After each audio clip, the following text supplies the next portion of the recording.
साला एक बात समझ में नहीं आ रहा है मेरे को, सिर्फ एक बात।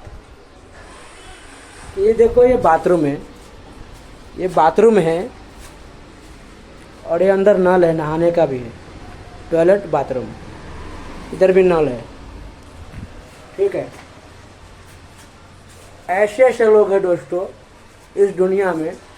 कितने ढूल का बात कर रहा हूँ, गाँव धुलाई करता है पानी से, लेकिन हाथ नहीं धुलाई करता है साबुन से। गाँव धुलाई करता है पर हाथ धुलाई नहीं करता है साबुन से।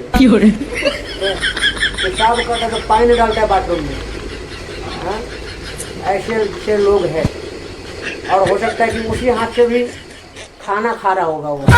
ये देखो, वैसे हम हमारे अंडर में नमूने लोग देखो सो रहा है अभी भी। ये देखो, एक नमूना है, इधर देखो, नहाया धोया नहीं, चावल बना रहे। ये नमूना नंबर 1 और उधर 2 3 4 5। ये देखो, ये देखो, मन साफ क्या, शरीर भी साफ होना चाहिए। क्या होना चाहिए? साफ की मायने नहीं रखता है इस दुनिया में। ओहो, साफ होना चाहिए, अपन बोली वचन सब साफ होना चाहिए, तो सब कुछ साफ ही रहता है। तो ऐसा तो नहीं है ना कि अब क्या बोले, बहुत खतरनाक बात बोल दूंगा मैं फिर। ये देखो, ये देखो, रात को आता है 1:30 बजे छुट्टी मिलता है और सोता है 4 बजे। कैसे सोया है, सुअर की तरह, कुत्ते की तरह सोया है, देखो कुत्ते की तरह, है ना। क्या ही बोले ये लोग को। सुबह से उठा रहा